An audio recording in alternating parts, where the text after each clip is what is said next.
Hello Bessies! Welcome back to my channel. Panibagong video tutorial na naman ang gagawin natin ngayon.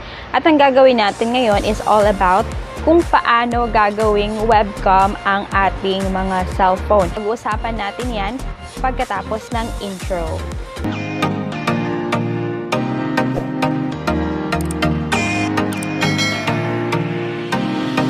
So ayun na nga Bessie, pag-uusapan natin ngayon ang about sa topic na yan. Ang topic na ito is requested by Ate Marichu. Thank you Ate Marichu for requesting this video. So ngayon, maramihan sa atin is gumagamit na talaga ng mga virtual conferences like Zoom, tapos online schooling. Pero ayaw naman natin na magmukhang ganito ang kakalabasan ng ating itsura.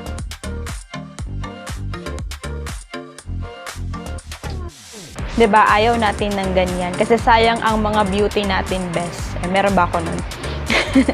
Sayang yung mga beauty natin kung ganyan yung camera na gagamitin natin. Pero, gagawa natin yan ng paraan.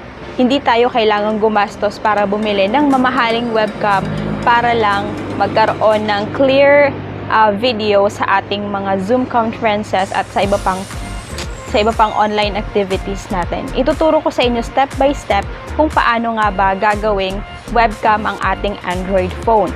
So without further ado, let's jump to the video. So kailangan mo best mag-download ng Droidcam app sa iyong laptop. Ayan sa image sa may left, yan yung Droidcam app na kailangan mong i-download. So ito na, pag i-open mo na siya, so kanina nakapag-download na ako, ito in-open ko na siya. May makikita ka dyang tatlong parang button. Yung nasa first at sa pangalawa, yun yung gagamitin natin para ma-connect yung ating Android phone sa ating laptop. Yung first is sa Wi-Fi. Yes, Bessie, pwedeng ma-connect siya through Wi-Fi. Pero hindi ko siya nire-recommend kapag yung internet nyo is sobrang bagal kasi maapektuhan yung internet connection na gagamitin nyo once na mag-open kayo or i-connect mo na yung Android phone mo doon sa my laptop. Pero kung malakas naman yung internet connection ninyo, kahit gamitin nyo yan, okay lang. So, dito naman tayo sa pangalawa, ang gamit niyan is sa USB port. Para ma-connect yung Android phone mo, gagamit ka ng USB kung ayaw mo ng Wi-Fi kasi nga mahina yung Wi-Fi internet connection nyo. Tapos, Bessie, yung cord na gagamitin mo is yung cord na charger ng cellphone. Yung pwede siya makapasa ng file kasi kung yung charger lang na for charging cord lang, hindi siya gagana. So, kailangan yung nakakasend din ng files. So, yung sa pangatlo, hindi na natin siya gagalawin kasi for pro na yan. Mga pro. So, sa Android phone, Bessie, ganun din. Kailangan mo din i-download yung Droidcam application. Ayan.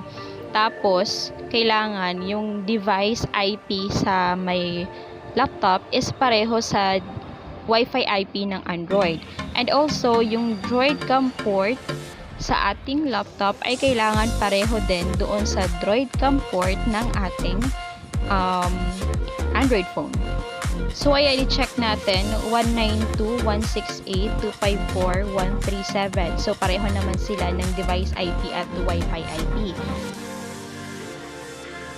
Ayan, Bessie, let's do the trial kung gumagana nga ba. Ayan, gumana na siya. Diba? Ang gamit ko pala dyan, Bessie, is through Wi-Fi. Mamaya ipapakita ko sa inyo kung ano yung lalabas kapag ginamit nyo is through cord. So, Bessie, kapag through cord or USB port ang gagamitin mo, may lalabas na ganyan. So, ang gagawin mo is allow mo lang and then gagana na siya. Pareho na yung nakita natin kanina. So, yan, Bessie, try natin siya sa may Zoom. As you can see, kapag webcam ng laptop ang gamit ko is ang pangit talaga tingnan, diba? Napaka-blurred. Hindi nakikita yung ano natin, mga beauty natin. Yan. Tsaka, Bessie, huwag kayong magtataka kung na-open nyo na, o na-connect nyo na siya, tapos ganyan pa rin yung lumabas na video, malabo pa rin.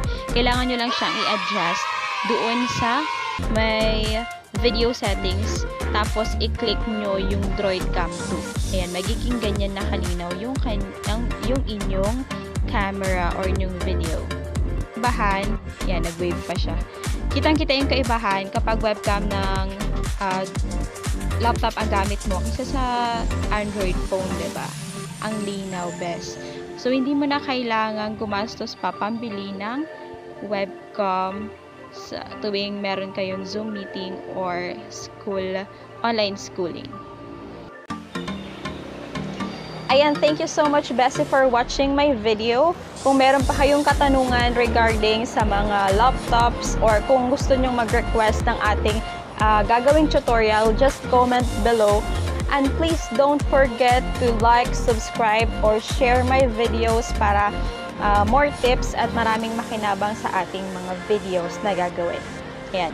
See you, Bessies! Bye!